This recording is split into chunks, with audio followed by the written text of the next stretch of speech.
At this time, Williams felt ill. From his sick bed, he sent a written ultimatum to his Salem congregation as the churches of Massachusetts had become full of anti-Christian pollution. Either Salem must separate herself from all the other churches in Massachusetts, or Williams would have to separate himself from Salem. The good people of Salem were grieved at this request, according to Winthrop. They were not willing to go so far as to follow Williams into holy isolation. In October 1635, Williams was dragged before the court for the last time. He recanted nothing, but instead stood as adamant as Luther at the Diet of Worms, according to Morgan. John Cotton later wrote a letter telling Williams that he had banished himself. Morgan agrees by the time the science was delivered, there was no alternative. The people of Massachusetts could scarcely have carried out their commission and allowed Williams to remain. In a published tract 7 years later, Williams would answer Cotton's charge that he had banished himself. Williams presented himself as a Christ-like figure persecuted by contemporary Pharisees. He accused the Massachusetts magistrates of persecuting the witness of the Lord, who was presenting light unto them. Williams described himself as a poor despised ram's horn, a prophet in sackcloth, cruelly exposed in the mercy of a howling wilderness in frost and snow. All these images shed light on the grandiose religious imagination of the Hypomanic. It was not just a figure of speech when he compared himself to Christ and the prophets of the Old Testament. The Hypomanic truly sees himself in such exalted terms. He is destined to change the world, and those who oppose him are, like the Pharisees, wicked, blind, and on the wrong side of history.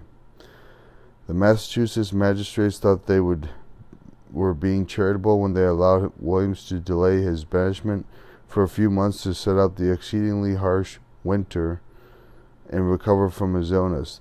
They had only one condition: he could not draw others to his opinions. In January 1636, it was discovered by the court that he had violated this condition by preaching privately in his own home. The court then decided to take sudden action and forcibly deport Williams back to England, where he most probably would have been imprisoned or killed, especially if it had become known to the King of England that Williams had publicly called him a liar and a blasphemer. The court dispatched Captain John Underhill to arrest Williams and carry him forcibly aboard his ship. But when Underhill arrived at Williams' home, the house was empty. Williams had been tipped off and fled Salem for Narragansett Bay 3 days ahead of Captain Underhill's arrival. Who helped Williams escape? The last man you would have expected, John Winthrop. Williams couldn't live in Massachusetts anymore, but John Winthrop didn't have it in him to condemn the palpable saint to death. The ultimate effect of Williams' banishment was that he and Winthrop became neighbors. Williams founded and then governed Rhode Island for most of the next 30 years. The two men remained friends and stayed in touch by letter. They even went in together on a small piece of Rhode Island property for sheep herding. After Winthrop died, Williams continued the correspondence with his son, John Winthrop, Jr., Governor of Connecticut. Soul liberty to Rogue Island. The principles of religious freedom that Williams is famous for were a total reversal of his previously extreme separatism. Central to the nature of hypomanics is that they are both excessive and unstable, so that even their most intensely held views are subject to radical 180-degree change without notice. Williams had taken separatism to its furthest limit. By the time he left Salem, he refused to take communication with anyone but his wife. However, when he founded Rhode Island, he went to the opposite extreme, allowing people of all religious convictions to join him. Winthrop could only shake his head in amazement. Having a little before refused communion with all, save his own wife, now he would preach to and pray with all comers. The There were even shocking rumors that in their smoky huts, Williams had participated in the religious rites of his Native American neighbors. According to Morgan, this was the very thing to be expected from a man like Williams, who leaped always from one extreme to another. The doors of Rogue Island, as some Massachusetts Puritans liked to call it, were thrown open to every religious misfit, heretic, eccentric, and dissenter who wanted to live there, as long as they obeyed the civil laws. Williams ordered that no man should be molested for his conscience. As nutty as it seemed at the time, Williams had a breakthrough of religious genius through his erratic reversal. There is a long precedent for this among prophets. Think of St. Paul, who persecuted the early church before a blinding revelation made him its chief evangelist. Williams' new insight was that throughout history, those who most sincerely sought God had been persecuted by the state, and the more godly, the more persecuted. Prime examples were the early Christians, Martin Luther, the English Puritans, and now, of course, himself. When the Puritans erected their own society, the persecuted of England became the persecutors of New England. In the words of Perry Miller, the common denominator, according to Williams, was that state-controlled churches were always corrupt, linked as they must be to temporal power, politics, and privilege. It is impossible for any man or men to maintain their Christ by the sword and worship the true Christ. Williams traveled to London in 1644 to obtain a patent granting Rhode Island possession of her land and standing as a colony. The Rhode Island Charter proclaimed, "No person shall be in any wise molested, punished, disquieted, or called in question for any difference in opinion in matters of religion." Williams had written a rough draft of the First Amendment. The practical import of the Rhode Island Charter was that Williams gave all of colonial America's diverse dissenters a place to go. One New Amsterdam minister wrote that all the cranks of New England retired there because they were not tolerated any other place, in his view that made Rhode Island New England's latrine. By modern standards, it represented a bold step for human freedom, the first society in history to guarantee in its charter both religious freedom and separation of church and state. The creation of Rhode Island was a critical turning point in the evolution of America, according to Paul Johnson. Williams summarized these ideas in his most famous work, The Bloody Tenet of Persecution. The book was published in 1644 in England, where it was both banned and publicly burned. Fortunately, Williams was safely on the boat back to Providence with his charter in hand when the book hit the stands. The book's breathless style exposes the racing thoughts of a hypomanic. Edmund Morgan describes Williams' work as a bewildering, hasty, helter-skelter torrent of words, which nonetheless shows the workings of a rarely original mind. Ideas pour out of hypomanics, a mix of the ridiculous and the brilliant. Williams had espoused a string of ridiculous notions, then finally had one great idea. The fruition of all his spiritual struggles was summarized in one phrase: every human was entitled to soul liberty. Williams, who defined himself as a seeker, was safeguarding not the content of religious truth, as other religious leaders had done, but the process whereby each individual could seek God in his or her own way. The residents of Rhode Island were the first people in history unfettered by law in their pursuit of holiness. Follow your bliss. Some business gurus like to say, Americans, more than any other people, have given themselves permission to follow their utopian dreams. The Friends of George Fox. In 1656, the Quakers arrived. The first ship bearing 2 Quaker women had landed in Boston a year earlier. The authorities had stripped them naked, burned their books, and deported them. When an entire shipload of Quakers from England landed in Boston, it was decided by prudent care of the government not to allow them to disembark. Virginia and New Amsterdam also refused to accept the Quakers. The Those who did enter Massachusetts were savagely persecuted. Quakers were commonly tied to carts' tails in Massachusetts, stripped to the waist, and whipped out of the colony. They were also starved, had their ears cut off, holes bored in their tongues, and 3 were even hanged. The other colonies begged Rhode Island to close its doors to the Quakers as well, but Roger Williams refused. As a result, the followers of George Fox flooded into Rhode Island in such numbers that by the 1670s they made up the majority of the population and took over most of its political offices, much to Williams' irritation. In the summer of 1672, George Fox, British founder of the Quaker seat, visited Providence. Consistent with the pattern described by James, Fox suffered a series of depressive breakdowns throughout his life, punctuated by experiences of religious elation. Up and down, up and down, up and down marked the course of his emotional life, wrote biographer Homer Ingle. At age 19, in 1643, overwhelmed by agitation and despair, Fox cut his ties with his family, fashioned himself a peculiar outfit made of leather, and wandered about the English countryside fasting and reading the Bible.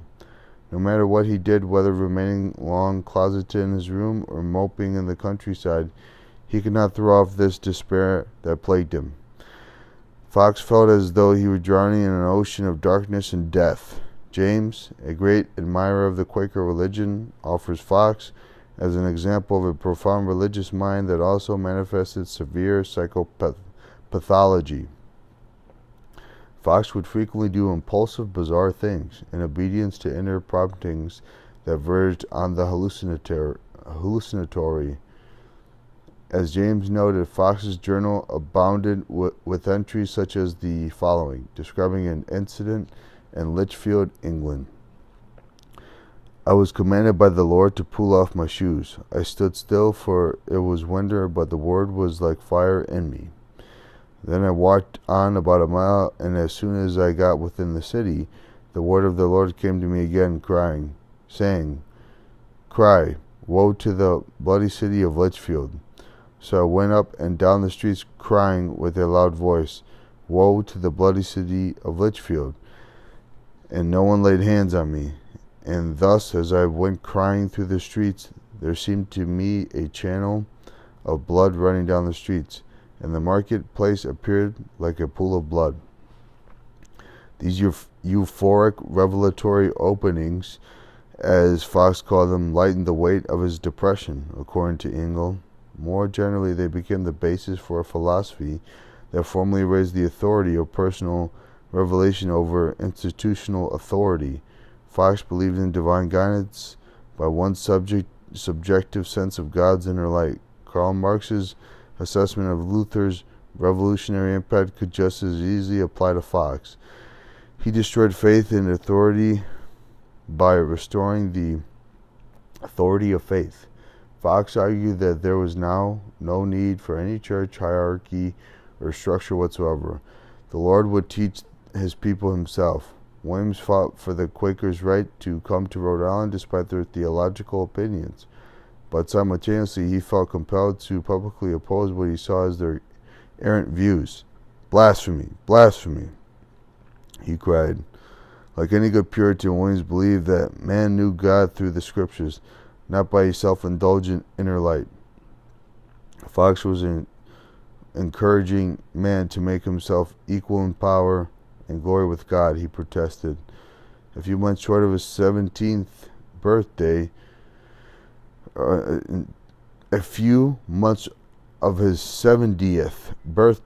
Williams challenged Fox to a public debate in Providence. Fox later claimed that he hadn't received his challenge until he was aboard ship heading back to England. Williams contemptuously retorted that Fox had run for it, afraid to face him in a public debate. Not to be denied, Williams arranged to debate the local Rhode Island Friends in their own meeting house. There was an eerie eclipse of the sun on the first day of the debate, but Williams talked on in the dark. His scheduled 2-day debate stretched to 4 days. Williams apologized for his prolixity, but kept talking till the Quakers were exhausted. The friends stopped arguing theology and began begging for a time limit to the debate. While Manic suffered involuntarily from a symptom called pressured speech, a runaway train of rapidly spoken words equally difficult to understand or interrupt. Hypomanics voluntarily use their turn of words to pressure others. Almost everyone has bought something from a high-pressure salesman, one who wouldn't stop talking until you purchased his product. On that day, it seems unlikely that Williams told his views to many Rhode Island Quakers, though it wasn't for lack of trying. Williams followed up by writing an insulting tract entitled George Fox Digged Out of His Burrows, a pun on the name of Edward Burroughs, a prolific Quaker pamphleteer. Fox responded to this envious and wicked book with an equally vituperative attack on Williams entitled A New England Firebrand Quenched. What is important is that these cantankerous prophets crossed pens, not swords. The Quakers were whipped with the lash and driven out of Massachusetts, but in Rhode Island they were given a home and subjected only to a tongue lashing by an elderly Roger Williams. William Penn and the City of Brotherly Love. Finally, it was the Quakers' turn to try their hand at building a city of God. William Penn was born in 1644 and grew up during the English Restoration. A Puritan revolution led by bipolar leader Oliver Cromwell had dethroned the King of England, but the revolution failed and a Stuart king was put back on the throne. One of the people who helped reinstate him was Admiral Penn, William's father. The admiral had won several brilliant naval battles for the king. His Highness was on such intimate terms with the Penn family that he received young William in his bedroom wearing only his nightshirt. While at Oxford, going through a phase of melancholic introversion, young Penn became very excited by an address he heard by Quaker Thomas Lowe. He became a Quaker and was thrown out of Oxford for his religious beliefs, decrying the school as a den of hellish sin and debauchery. The admiral threatened to disown him and then sent young William on a long vacation to France. It seemed to work. He returned to England, a vain, affected dandy, no longer interested in religion. But Penn met Lowe again years later in Ireland. This time Penn converted for good. He traveled widely with George Fox, preaching around the world and writing tracts, producing more written work than any other early Quaker. As a result of his proselytizing,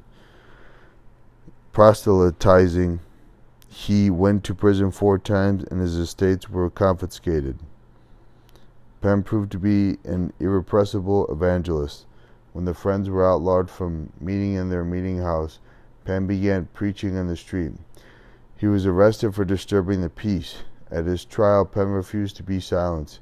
Even as he was dragged to the back of the courtroom, he made an impassioned speech that swayed the jury. A man's soul was beyond the reach of the state, he proclaimed. When the jury found Penn innocent, the enraged judge had the jury jailed, and still its members refused to change their verdict. Eventually they were released, establishing in English law the precedent that a jury's verdict cannot be compelled or punished. Despite all the trouble young William caused, the king still felt a sense of obligation to the son of his old friend. He owed a huge debt to the deceased Admiral Penn, not only morally but financially. Young William had in hand a valid £16,000 IOU signed by the king, giving young Penn a huge tract of land in America.